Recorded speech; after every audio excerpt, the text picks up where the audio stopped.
केंद्रीय गृह मंत्री एवं भाजपा के कद्दावर नेता एवं केंद्रीय पूर्व अध्यक्ष अमित शाह अब से थोड़ी देर बाद झारखंड के दौरे पे आने वाले हैं। झारखंड में इनका 2 दिवसीय कहा जा रहा है दौरा है और जहां इस दौरे में खास करके कोल्हान, जहां की 2019 के चुनावों में, विधानसभा चुनावों में भाजपा का सुपड़ा साफ हो गया है, वहां एक बड़ी जनसभा करने वाले हैं, लोगों से संवाद करने वाले हैं। वहीं दूसरी ओर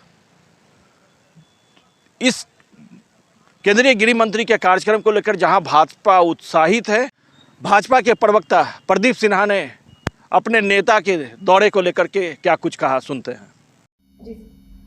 देखिए, गठबंधन के लोगों का यह कहना कि गठबंधन पर कोई प्रभाव नहीं पड़ेगा, उन्होंने ठीक आकलन किया है कि भारतीय जनता पार्टी अपने संगठन के विस्तार के काम के लिए यहाँ आ रहे हैं और हमारे नेता जनता के साथ संवाद करेंगे, उनका गठबंधन सरकार चलाता रहे। और जहाँ तक प्रश्न है कि जो राज्य की स्थिति है, सीओ के साथ अगर बालू तस्कर पिटाई करते हैं, कोयला तस्कर CISF के साथ पिटाई करते हैं और महिलाओं के साथ जो दुराचार के मामले बढ़े हैं इस राज्य के लिए, तो ये चिंता का विषय है। कहीं ना कहीं जनता के बीच यह संदेश चला गया है कि राज्य सरकार कानून व्यवस्था की स्थिति बनाए रखने में असफल है और हम इन्हीं मुद्दों को लेकर जनता के बीच जाएंगे, उनकी विफलताओं को हम बताएंगे। इसलिए घबराहट उनमें ज़्यादा है कि भारतीय जनता पार्टी हमारी पोल खोल रही है। आपने सुना कि प्रदेश भाजपा अपने वरिष्ठ नेता और केंद्रीय गृह मंत्री के दौरे को लेकर के और कोल्हान में कहे कि चाईबासा में जनसभा को लेकर के कितने उत्साहित हैं।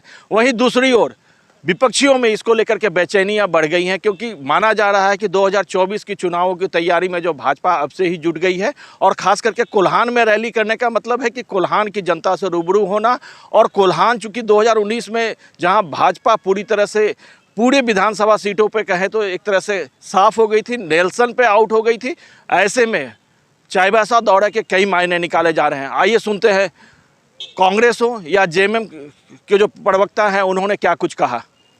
आज अमित शाह 2 दिवसीय दौरे पे चाईबासा और साथ ही साथ आप जो अपने विधायकों के साथ बैठक भी कर रहे हैं तमाम चीज़ों को लेकर। कोई फर्क नहीं, दुगी पे दुगी हो या हो सत्ते पे सत्ता, कोई फर्क नहीं। अलबत्ता अमित शाह आ जाएं, यहाँ प्रधानमंत्री अपना PMO का दफ्तर खोल लें, कोई फर्क नहीं पड़ता है।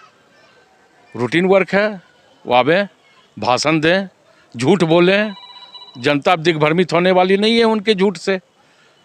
छल प्रपंच प्रोपगंडा जनता सब समझ चुकी है भारतीय जनता पार्टी का, तो अब कोई फायदा नहीं है। क्या लग रहा है अमित शाह का दौरा जो है वो 2024 के लोकसभा और विधानसभा चुनाव के लिए हो रहा है? मैं इसीलिए तो कहा कि वो आवे, यहाँ PMO का दफ्तर खोल लें, वो यहाँ परमानेंट रह जाएं, पूरे जिला का भ्रमण कर लें, कोई फ़ायदा नहीं है। ना तो 2024 में उनको यहाँ से मत मिलने को है और न ही विधानसभा में उनको फिर जनता का आशीर्वाद प्राप्त होने को है। जनता एक सिरे से भारतीय जनता पार्टी को नकार दिया है और जनता अब उनको स्वीकार करने की स्थिति में नहीं है। चाहे लाख वो मीटिंग कर लें, लाख वो भाषण ले लें, जनता फिर समझती है कि फिर एक बार जब भाषण देंगे तो फिर झूठ बोलेंगे, फिर छल करेंगे, फिर प्रपंच करेंगे। तो अब राज्य की जनता उनके छल प्रपंच और प्रोपगंडा में फंसने वाली नहीं है। जो जानकारी मिली आप लोगों से कि भारतीय जनता पार्टी के नेता और इस देश के गृह मंत्री कल शायद चाईबासा जाएंगे और चाईबासा जाने के लिए वो आज ही रांची आ जा रहे हैं।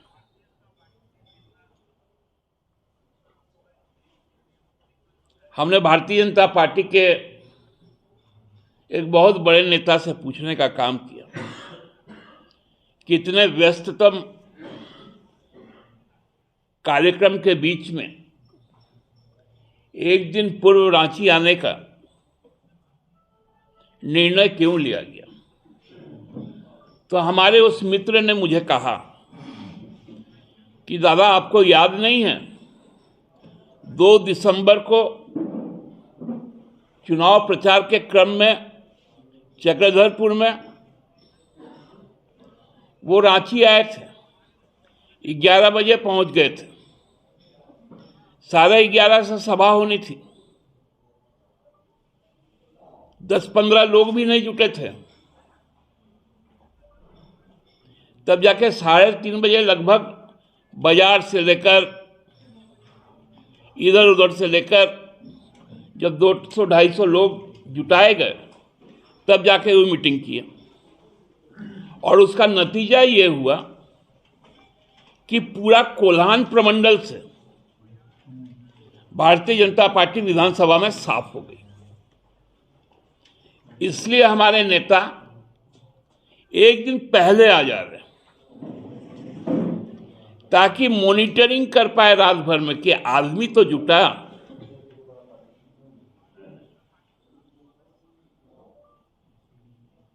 आज से ही लोगों को भेजना शुरू कर दिया गया। अब माननीय गृह मंत्री जी को, भारतीय जनता पार्टी के नेता को आदमी जुटाने के लिए एक दिन पहले कहीं जाना पड़ता है। ये हो गई है भारतीय जनता पार्टी की स्थिति। हम तो कहते हैं फिर भी ठीक है, आप आइए, लेकिन आके थोड़ा बताइए